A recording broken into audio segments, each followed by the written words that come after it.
দর্শক, ইরানের ক্ষয়ক্ষতির বিষয়ে আমেরিকার মিথ্যে আবার ফাঁস হয়ে গেছে। অন্যদিকে ইরানের ক্ষেপণাস্ত্র হামলায় ইসরায়েলের প্রকৃত বড় ধরনের ক্ষয়ক্ষতি এখন সামনে চলে এসেছে।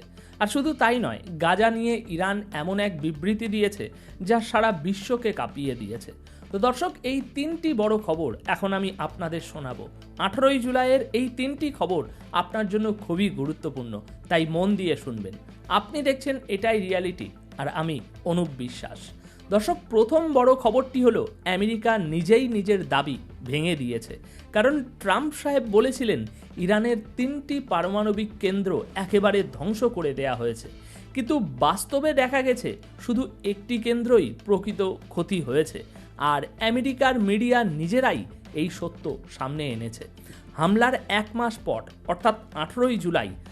আর এটা একেবারে হাওয়ায় হাওয়ায় বলা কথা নয়, এটা আমেরিকার অন্যতম বড় ও পুরনো মিডিয়া হাউস এনবিসি নিউজের রিপোর্ট।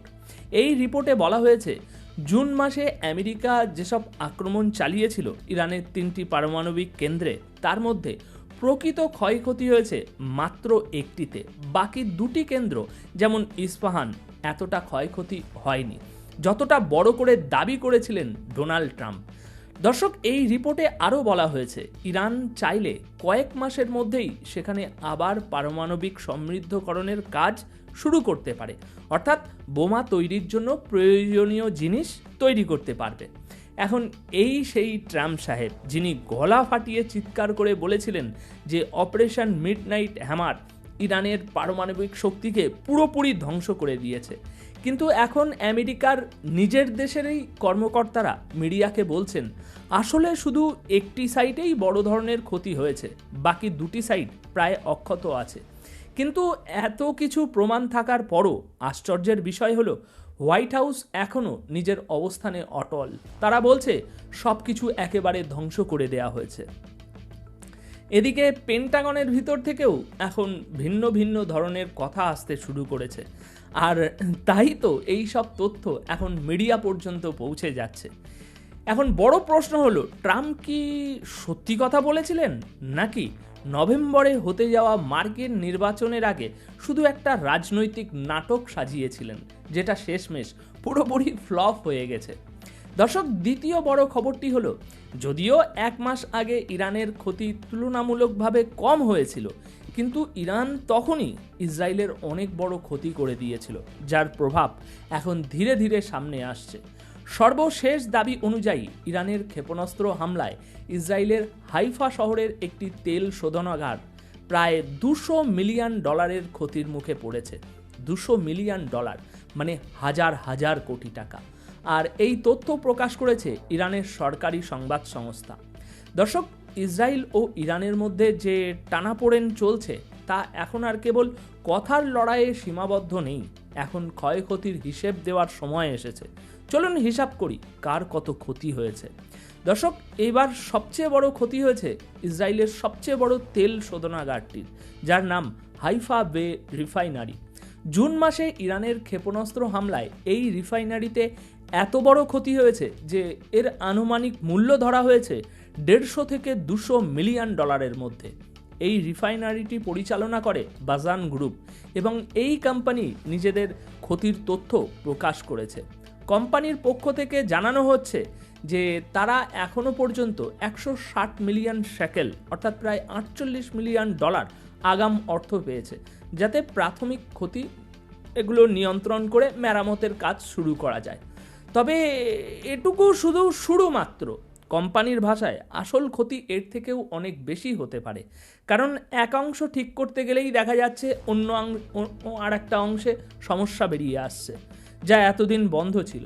আর যেসব যন্ত্রে সমস্যা ধরা পড়ছে সেগুলো ঠিক করতেও খরচ হবে, তাই এই ক্ষতির পরিমাণ অনেক বড়। ইরানের হামলায় সবচেয়ে বেশি ক্ষতি হয়েছে রিফাইনারির পাওয়ার জেনারেশন ইউনিটে। এই ইউনিট থেকেই পুরো কারখানায় বিদ্যুৎ এবং ভাপ সরবরাহ করা হতো। মানে এই হামলাটা হয়েছে কোনো সাধারণ জায়গা না, বরং পুরো উৎপাদন ব্যবস্থার মেরুদণ্ডে। বাজান গ্রুপের দাবি অনুযায়ী হাইফা প্লান্ট হঠাৎ বন্ধ হওয়ার পর আবার চালু করা খুব কঠিন হয়ে পড়েছে। আর ঠিক কতটা ক্ষতি হয়েছে তার সঠিক হিসাব এখনো পর্যন্ত বের করা সম্ভব হয়নি। আর এখানে যা ক্ষতি হয়েছে সেই সমস্ত ক্ষতিপূরণ পাওয়ার জন্য কোম্পানি একটি বিশেষ ফান্ডের সঙ্গে আলোচনায় বসেছে। সোজা কথায় বললে ইরানের ক্ষেপণাস্ত্র ইসরায়েলের এক গুরুত্বপূর্ণ শিল্প কেন্দ্রকে আঘাত করেছে, এমন এক আঘাত যার প্রভাব বাজেট থেকে শুরু করে বাজার পর্যন্ত পড়বে এবং অনেক দিন ধরে টের পাওয়া যাবে। চলুন এবার আসা যাক তৃতীয় খবরে। দর্শক, এই খবরটা একটু আবেগঘন, এসেছে ইরানের তরফ থেকে একটা মন ছুঁয়ে যাওয়া বার্তা, যেটা হয়তো আপনাদের হৃদয়েও দাগ কাটবে। দর্শক, ইরান বলছে বিশ্বে ন্যায় বিচারের যে ব্যবস্থাটি ছিল সেটি যুদ্ধের কারণে ধ্বংস হয়নি, বরং নীরবতা, উদাসীনতা এবং দ্বিচারিতার কারণে ভিতর থেকে ভেঙে পড়েছে। এই কথাগুলো বলেছেন ইরানের বিদেশ মন্ত্রণালয়ের মুখপাত্র ইসমাইল বাঘে। তিনি একটি ভয়ঙ্কর সত্য প্রকাশ করেছেন, শুনে যান। তিনি বলছেন, বিশ্ব যে ন্যায় বিচার ও নীতির ভিত্তিতে চলার কথা ছিল সেই অর্ডার, সেটা কোনো যুদ্ধের জন্য শেষ হয়ে যায়নি, বরং তা শেষ হয়েছে নীরবতা, উদাসীনতা এবং দ্বিমুখী আচরণের কারণে। তিনি সোশ্যাল মিডিয়ায় লিখেছেন, যখন জাতিসংঘের একজন বিশেষ প্রতিনিধি, যিনি ফিলিস্তিনের বিষয়ে দায়িত্বপ্রাপ্ত, তাকে আমেরিকার পক্ষ থেকে হুমকি দেওয়া হয়, তার উপর নিষেধাজ্ঞা আরোপ করা হয় এবং জাতিসংঘের তদন্ত কমিটির 3 জন সদস্য একসাথে পদত্যাগ করে দেন, তখন সেটার অর্থ একটাই, আজকের দুনিয়ায় বড় বড় শক্তিধর দেশগুলোর সত্য বলারও স্বাধীনতা নেই। তিনি বলছেন, জাতিসংঘ কমিশন অধিকৃত ফিলিস্তিনের যুদ্ধ ও নির্যাতনের তদন্ত করছিল, তাদের 3 প্রধান সদস্যই হঠাৎ পদত্যাগ করেছেন। এটা কোনো হালকাভাবে নেওয়ার মতো বিষয় নয়, এটি সেই বিচার ব্যবস্থার ভিত্তি কেঁপে ওঠার সতর্ক বার্তা, যার উপর গোটা দুনিয়া দাঁড়িয়ে আছে। ইসমাইল বাঘে বলছেন, আজ আন্তর্জাতিক মহল তাদের গ্রহণযোগ্যতা, প্রভাব, শক্তি এবং যে ন্যায় বিচারের উদ্দেশ্যে তারা গড়ে উঠেছিল সব হারিয়ে ফেলেছে। এটা কোনো অস্ত্রের আঘাতে নয়, বরং একপাক্ষিক দৃষ্টিভঙ্গি, নিপীড়িতদের কণ্ঠ রোধ করা এবং নির্যাতনের সামনে চুপ করে থাকার জন্যই এই পতন ঘটেছে।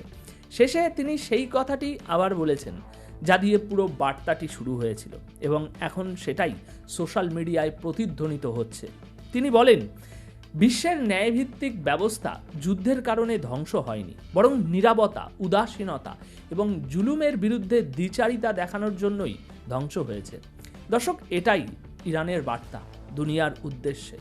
আজ তোমরা গাজার বিরুদ্ধে নিজের ইচ্ছায় নীরব থাকছো, কিন্তু মনে রেখো, একদিন এমন আসবে যেদিন তোমাদের নিজের ইচ্ছার বিরুদ্ধে তোমাদেরকে চুপ করিয়ে দেয়া হবে। তো দর্শক, আপাতত এই প্রতিবেদন এখানেই শেষ করছি। অপেক্ষা করুন আমাদের পরবর্তী মিডল ইস্ট আপডেটের জন্য। আর এই চ্যানেলটি সাবস্ক্রাইব না করে থাকলে এখনই সেটা করে রাখুন, কারণ অথেন্টিক ও ভেরিফাইড নিউজ সবার আগে আপনার কাছে পৌঁছে দেওয়াই আমাদের একমাত্র